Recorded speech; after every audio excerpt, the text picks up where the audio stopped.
Assalamualaikum warahmatullahi wabarakatuh. Hai, perkenalkan nama saya Fadila Firda Zahra dengan NIM K5419024. Saya adalah mahasiswa program studi pendidikan geografi FKIP UNS tahun 2019. Di sini seperti judul, saya akan ngevlog tentang ini, seperti judul ya. Jadi buat kalian yang ingin tahu, ayo ikutin vlog saya.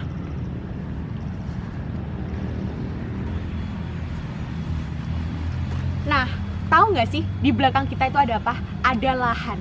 Tapi kalian tahu nggak parameter pembentukan lahan itu ada apa? Aku kasih tahu ya. Parameter pembentukan lahan itu ada 3, batuan, tanah, dan udara. Nah, namun di sini aku akan lebih menekankan ke tanahnya ya dari pembentukan lahan itu. Nah, tanah itu apa sih sebenarnya? Sebagaimana pengertian tanah dari satu ahli sama satu ahli lainnya itu memiliki pengertian yang berbeda-beda. Kenapa kok bisa pengertian berbeda-beda? Karena ahli satu dan ahli yang lainnya itu berada dalam latar belakang yang berbeda-beda. Namun, di sini saya akan menjelaskan pengertian tanah menurut ahli Iso Darmawijoyo, yaitu apa? Tanah adalah akumulasi tubuh alam bebas yang dimana dia menduduki sebagian permukaan bumi yang bertindak dari jasad makhluk hidup dan iklim di mana dia berpengaruh terhadap topografi dan keadaan waktu tertentu. Nah, tadi kita udah mengetahui tentang pengertian tanah. Lalu komponen penyusun tanah itu ada apa sih? Jadi komponen penyusun tanah itu ada 4, yaitu mineral, air, organik, dan udara. Nah, dari 4 komponen tersebut itu tuh bakal menyusun tanah-tanah itu. Namun kalian pernah berpikir nggak sih kenapa tanah satu wilayah dan wilayah lain itu berbeda-beda? Misal nih, di wilayah aku tanahnya itu warnanya itu kemerahan, namun di wilayah lainnya itu warnanya itu hitam. Hal ini disebabkan oleh faktor pembentukan tanah yang juga berbeda-beda juga. Lalu kalian bingung nggak sih faktor pembentukan tanah itu apa aja sih? Nah, di sini saya akan menjelaskan ya. Faktor pembentukan tanah itu ada 2, ada faktor aktif dan faktor pasif. Namun aku mau menjelaskan faktor aktif dulu ya. Faktor aktif adalah sesuatu yang mengeluarkan energi. Nah, faktor aktif itu apa sih? Ada iklim dan makhluk hidup. Nah, iklim ini itu yang paling berpengaruh adalah curah hujan dan sinar matahari. Wah, sebenarnya apa sih, kenapa kok iklim itu tuh memengaruhi perkembangan tanah? Aku kasih contoh ya. Sebenarnya kalian tahu nggak sih Indonesia itu adalah beriklim tropis, di mana dia itu memiliki hutan hujan tropis. Di mana hutan hujan tropis itu kalian tahu nggak karakteristiknya apa? Pohonnya tuh tinggi-tinggi, berkanopi, vegetasinya lebat, sehingga tanah di bawahnya itu lembab akibat sinar matahari itu tidak bisa masuk ke dalam tanah yang ditutupi oleh vegetasi tadi loh, apa kanopinya. Jadi tanah di bawah itu tanahnya itu lembab dan dia tuh karena dia terbentuk dari organik sehingga tanahnya itu biasanya adalah tanah gambut ataupun humus. Nah, yang kedua itu ada makhluk hidup. Makhluk hidup ini yang mempengaruhi tanah itu apa sih? Seperti cacing. Nah, kita tadi sudah belajar tentang faktor pembentukan tanah, namun faktor aktif kan. Nah, sekarang aku akan menjelaskan faktor pembentukan tanah itu yang faktor pasif. Faktor pasif pembentukan tanah itu ada apa aja sih? Faktor pasif pembentukan tanah itu adalah sesuatu yang dikenai faktor aktif tadi. Misalnya apa? Yang pertama, ada bahan induk. Yang kedua itu ada pengaruh topografi, dan yang ketiga itu ada waktu. Nah, namun di sini saya akan menjelaskan ke bahan induk dulu ya.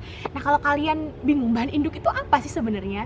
Apakah bahan induk dan batuan induk itu sama? Berbeda. Namun bahan induk itu adalah material awal dari tanah. Seperti apa? Macam bahan induk itu ada 3. Yang pertama ada bahan induk residual, yang kedua bahan induk transport, dan yang ketiga ada bahan induk organik. Ya, aku akan menjelaskan ke bahan induk residual dulu ya. Jadi bahan induk residual adalah bahan induk di mana dia itu dari pelapukan batuan di bawahnya. Jadi dia tuh tanah-tanah yang di bahan induk residual ini lebih ke tanah endodinamorf. Nah, sebenarnya tanah endodinamorf itu apa sih? Tanah endodinamorf adalah tanah yang memiliki sifat sama dengan batuan di bawahnya. Biasanya tanah-tanah ini tuh berkembang di daerah topografi tinggi karena dia tuh belum mengalami transportasi ke bawah. Biasanya tanah ini tuh belum itu tadi loh mengalami transportasi. Nah, yang kedua itu ada bahan induk transport. Di mana bahan induk transport udah kedengeran ya dari transport, berarti kan dia sudah dibawa ke bawah. Nah, biasanya tuh bahan induk transport ini adalah hasil proses sedimentasi. Nah, tanahnya itu bersifat campuran. Nah, tanahnya itu biasanya dinamakan tanah eknodinamorf, di mana tanah eknodinamorf adalah tanah yang sifatnya berbeda dari batuan di bawahnya tadi. Nah, yang ketiga itu ada bahan induk organik. Nah, bahan induk organik adalah hasil proses dari pembusukan. Biasanya itu terdapat di media air. Nah, tanah-tanahnya itu seperti tanah gambut. Nah, faktor pasif pembentukan tanah yang selanjutnya atau yang kedua itu ada pengaruh topografi. Terus yang mempengaruhi topografi itu apa? Yang pertama, ada jumlah air yang dapat diserap. Yang kedua, ada erosi. Yang ketiga, ada kedalaman. Dan yang keempat, adalah arah gerak air mengalir. Jadi, beberapa faktor-faktor di atas itu akan mempengaruhi perbentukan tanah juga. Nah, untuk faktor yang berikutnya, faktor pasif berikutnya, yaitu adalah waktu. Nah, waktu itu adalah proses lamanya pembentukan tanah. Gimana sih caranya kita tahu tanah itu berkembang atau enggak? Itu bisa dilihat dari horizon tanahnya. Lalu horizon tanah yang berkembang itu apa? Nah, horizon tanah yang berkembang itu ada horizon A, horizon E, horizon B, horizon C, dan horizon D, di mana horizon C sebagai bahan induk, horizon D sebagai batuan induk. Nah, terus kalau misal horizonnya itu nggak lengkap, berarti tanah itu apa? Berarti tanah itu tanah yang tidak berkembang. Namun di sini kita perlu perlu menyadari bahwa semakin tua tanah, tingkat kesuburan tanah itu malah justru semakin rendah. Nah, kita tadi sudah mengetahui ya, horizon tanah itu karena dibedakan menjadi A, E, B, C, D, di mana kalau tanah yang nggak berkembang ya berarti horizonnya itu juga nggak lengkap. Namun pasti kalian bingung nggak sih membedakan mana perlapisan, mana horizon? Karena horizon itu adalah perlapisan, namun tidak semua perlapisan itu dapat disebut horizon. Nah, bingung nih pasti nih. Aku akan kasih contoh konkret. Kenapa perlapisan itu tidak bisa dinamakan horizon? Aku kasih contoh ya. Seperti gini. Kalau kita ke daerah sungai, di mana daerah sungai itu terdapat tanah-tanah. Cuman tanah itu tuh kalau tidak diikuti dengan proses-proses perkembangan tanah tadi, itu tidak bisa dinamakan horizon. Nah, karena apa? Tanah-tanah di tangguh sungai itu biasanya dia tuh adalah material yang diendapkan dari wilayah hulunya. Jadi misal material itu diendapkan dari satu ke satu, jadi dia tuh memiliki jangka waktu gitu loh. Namun dia itu tidak bisa dinamakan horizon karena dia itu tidak memiliki faktor pembentukan tanah-tanah tadi. Jadi kalian jangan sampai salah mengartikan ya. Ingat kata aku, di mana horizon itu pasti perlapisan, namun tidak semua perlapisan itu disebut horizon. Jadi kita itu udah mendapat jawaban di mana kita itu tidak bisa menyamakan antara tanah satu dan tanah lainnya. Jadi kita sudah mendapat jawaban ya, karena hal ini dipengaruhi oleh faktor pembentukan tanah yang pun berbeda-beda. Oleh karena itu, kalau kita lebih ke khususnya lagi, kenapa produktivitasnya itu juga berbeda, hal ini juga dipengaruhi oleh tanahnya juga. Dimana kalau misal tanahnya itu baik, terus kesuburannya itu baik, maka vegetasinya tumbuh juga baik juga, dimana bakal dimanfaatkan, produktivitasnya itu juga baik. Namun juga sebaliknya, kalau misalnya tanahnya itu tidak baik, artinya dia itu belum berkembang, dan akhirnya kesuburannya pun juga belum subur-subur banget, dan akhirnya vegetasi yang tumbuh itu juga kurang, sehingga produktivitas tanahnya itu juga berbeda. Jadi itu ya yang mempengaruhi. Nah, sekarang ini bisa dilihat sendiri kalau background saya beda dari yang tadi ya. Nah, di sini aku akan menjelaskan tentang proses pembentukan dan perkembangan tanah. Di mana proses pembentukan dan perkembangan tanah itu ada 4P. Ingat ya, 4P. Itu apa aja? Yang pertama ada penambahan. Yang kedua ada pengurangan. Yang ketiga ada pemindahan, dan yang keempat ada perubahan. Nah, apa aja sih sebenarnya proses-proses itu? Aku bakal jelasin secara singkat satu-satu. Yang pertama ada proses penambahan.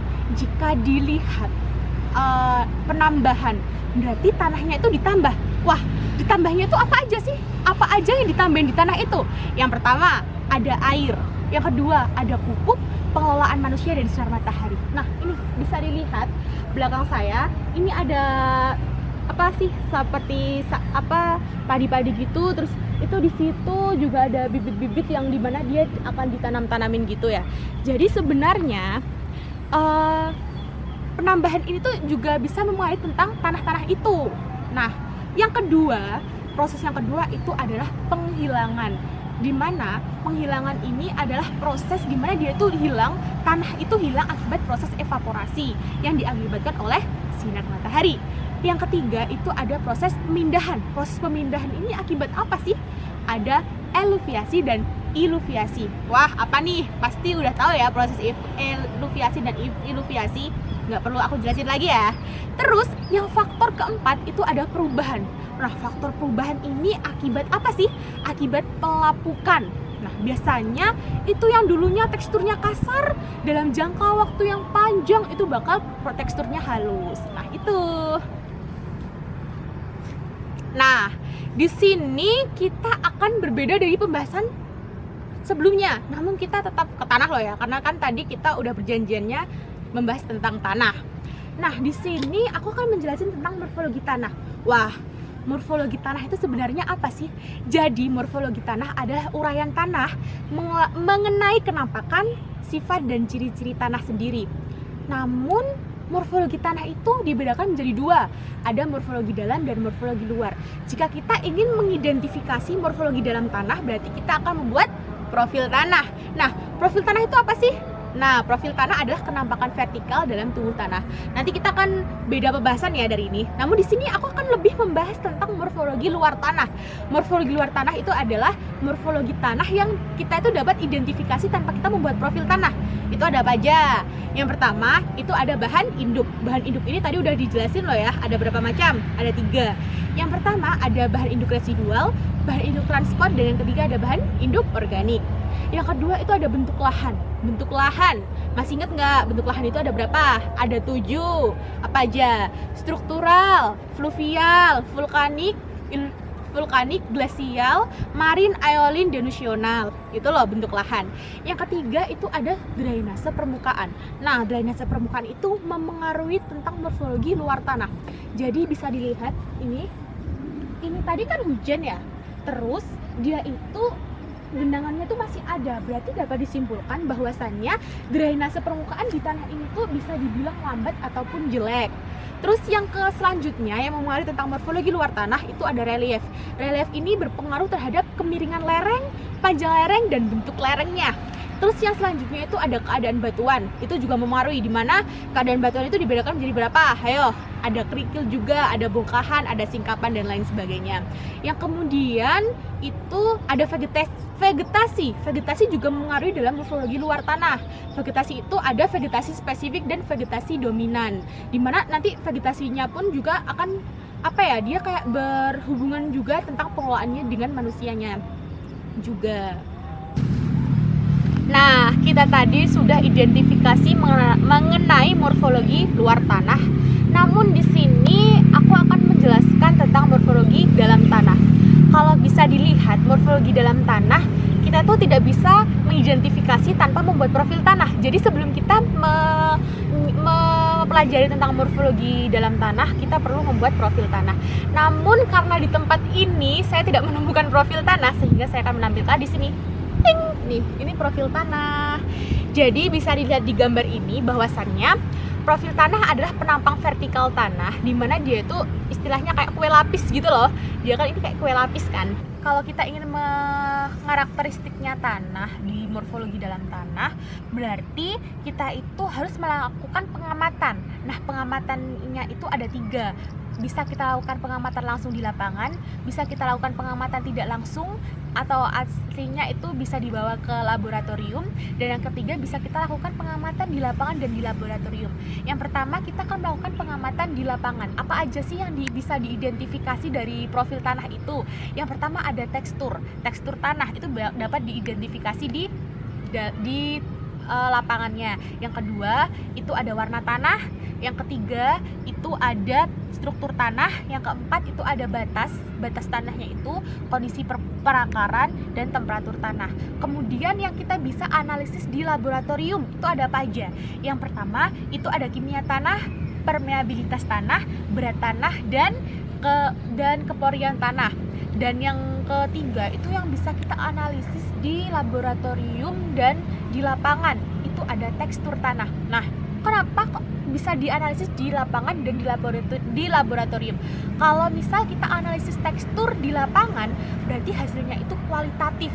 Namun kalau kita analisis tekstur di laboratorium, berarti nanti hasilnya itu kuantitatif. Dan yang kedua itu ada konsistensi tanah, ada pH tanah, yang bisa dia itu bisa dianalisis terhadap asam dan basanya itu loh. Terus yang selanjutnya ada BO tanah atau bahan organik tanah, terus ada kandungan kapur dan drainase.